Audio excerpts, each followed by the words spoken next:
State of Hormuz Iran का था, Iran का है और ईरान का ही रहेगा।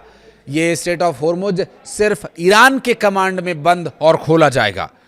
डोनाल्ड ट्रंप ने कहा था कि वे जल्द ही स्टेट ऑफ होर्मुज को अमेरिका का क्षेत्र घोषित कर देंगे, जबकि ईरान का यह पलटवार आया कि वो ईरान का ही था, है और रहेगा।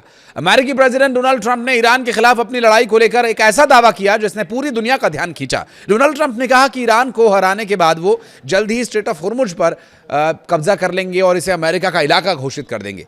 और ये बयान ऐसे वक्त में आया है जब इसे बेहद अहम समुद्री रास्ते से जहाज़ों की आवाजाही को लगभग ठप बताया जा रहा है और अमेरिका ईरानी बंदरगाहों की नौसैनिक नाकेबंदी जारी रखे हुए है। और इस बीच डोनाल्ड ट्रंप ने यूएसएस अब्राहम लिंकन को लेकर भी कहा कि लंबे समय से मध्य पूर्व में तैनात इस विमान वाहक पोत को जल्द बदला जाएगा। मैं आपको पहले ही बता देता हूं कि इस वक्त डोनाल्ड ट्रंप की स्थिति यह है, आगे चुनाव में उन्हें जाना है और चुनाव में जाने के लिए वो एक रैली को संबोधित कर रहे थे और उस रैली के दौरान उन्होंने बात कही कि जब हम ईरान को हरा देंगे तब स्ट्रेट ऑफ होर्मुज को अमेरिका का इलाका घोषित कर देंगे। तो अब आप अंदाज़ा लगा लीजिए कि ये चुनावी वादा है और हकीकत से कोसों दूर है। जैसे कि अब तक अपडेट्स और तथ्य एजेंसीज के माध्यम से वहाँ के ग्राउंड से इनपुट्स मिले हैं, उसके अनुसार न्यूयॉर्क में एक रैली के दौरान उन्होंने बात कही। उन्होंने कहा कि ईरान को हराने के बाद जो बुरी तरह हार रहा है, बहुत जल्द मैं स्ट्रेट ऑफ होर्मुज को अमेरिका का क्षेत्र घोषित करूंगा। ट्रंप ने इसके बाद जोर देकर यह भी कहा कि ये सच है, स्ट्रेट ऑफ होर्मुज से सबसे अहम ऊर्जा रास्तों में से एक इसे माना जाता है और यहाँ की सबसे बड़ी मात्रा में वैश्विक तेल गैस की आवाजाही होने की ये जगह भी है। लेकिन फरवरी के अंत में शुरू हुए युद्ध के बाद से इस रास्ते पर जहाज़ों की आवाजाही बहुत तेज़ी से गिरी है और स्ट्रेट ऑफ होर्मुज में जहाज़ों की आवाजाही लगभग ठप ही के बराबर है। दरअसल यहाँ के सप्लायर जहाज़ों की निगरानी से जुड़े आंकड़ों की यदि बात करें तो शुक्रवार को सिर्फ 2 मालवाहक जहाज़ स्ट्रेट ऑफ होर्मुज से होकर गुजरे। कच्चे तेल की कोई खेप यहां दिखाई ही नहीं दी। गुरुवार को 9 मालवाहक जहाज़ों ने रास्ता पार किया था, जबकि अगस्त में औसतन रोजाना 12 जहाज़ इस रास्ते से होकर गुजर रहे हैं। 2 ADNOC जहाज़ों पर हमले के बाद भी तनाव बढ़ा है। संयुक्त अरब अमीरात ने इन हमलों के लिए ईरान को जिम्मेदार ठहराया। हालांकि तेहरान की ओर से तत्काल कोई प्रतिक्रिया नहीं दी गई। इस बीच ट्रंप ने मध्य पूर्व में 9 महीने से तैनात यूएसएस अब्राहम लिंकन को लेकर उठ रही चिंताओं को भी खारिज किया। उनसे जब ये पूछा गया कि क्या जहाज़ पर मौजूद सैनिकों के परिवार उनकी हालत और मानसिक स्वास्थ्य को लेकर चिंतित हैं, तो ट्रंप ने कहा नहीं, वे चिंतित नहीं हैं। उन्होंने ये भी नहीं माना कि विमान वाहक पोत को ज़रूरत से ज़्यादा लंबे समय तक तैनात रखा गया।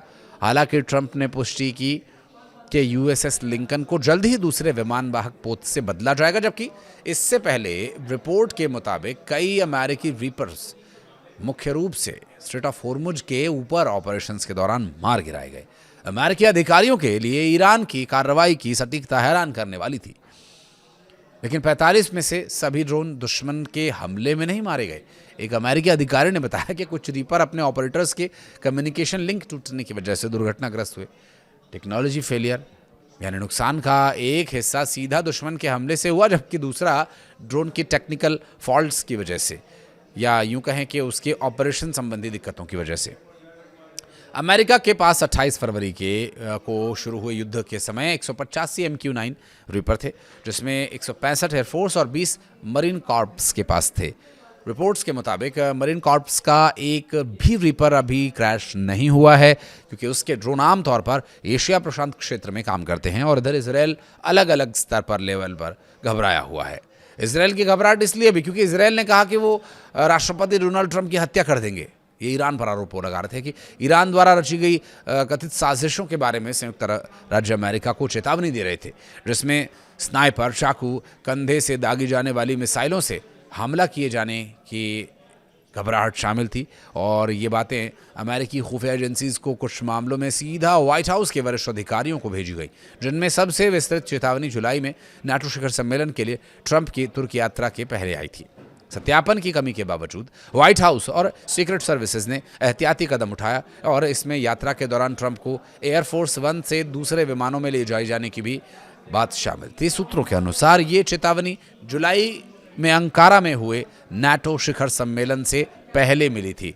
अमेरिकी अधिकारी और मामले की जानकारी रखने वाले एक अन्य व्यक्ति ने बताया कि इजरायली अधिकारियों ने व्हाइट हाउस को सूचित किया था कि ईरान एयरफोर्स वन में यात्रा के दौरान ट्रंप की हत्या की कोशिश कर सकता है और जिसके लिए संभवतः कंधे से दागी जाने वाली मिसाइल्स का इस्तेमाल किया जा सकता है। इन चेतावनियों का कारण व्हाइट हाउस और सीक्रेट सर्विसेज को अतिरिक्त सावधानी बरतने के लिए बताया जा रहा है। ईरान के खिलाफ 2 अमेरिकी सैन्य अभियानों के दौरान कई मौक़ों पर CIA का मानना था कि ईरान से जुड़े खतरों, जिसमें कि ट्रंप की हत्या किए जाने की कथित योजनाएं भी शामिल थीं, के बारे में इजरायली इंटेलिजेंस की जानकारी पर उसे कम भरोसा था। ये बात एक पूर्व अमेरिकी अधिकारी और मामले की जानकारी रखने वाले एक व्यक्ति ने बताई। ये साफ नहीं हो पाया कि ट्रंप शासन के भीतर उन आकलन की जानकारी कितनी फैली हुई थी। इन चेतावनियों से ईरान पर अमेरिका और इजरायली इंटेलिजेंस के आकलन के बीच बड़े मतभेद भी सामने आए। इजरायल का कहना था कि तेहरान से तत्काल खतरा है और इसके बावजूद ट्रंप ने फरवरी में ईरान के खिलाफ हमला कर दिया। एक तुर्की अधिकारी के अनुसार ट्रंप की तुर्की यात्रा के दौरान कथित खतरे की पुष्टि तुर्की की खुफिया एजेंसी ने स्वतंत्र रूप से नहीं की थी।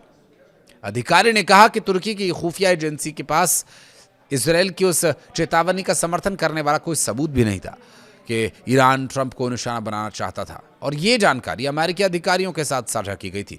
फिर भी इस घटना से पता ये चलता है कि तेहरान के साथ बढ़ते तनाव के समय इजरायल की खुफिया एजेंसीज ट्रंप की सुरक्षा से जुड़े फैसलों को किस हद तक प्रभावित कर रही थी। आप कुछ कहना चाहें तो कमेंट सेक्शन में बताइएगा। वीडियो को यहाँ तक देखने के लिए बहुत बहुत धन्यवाद।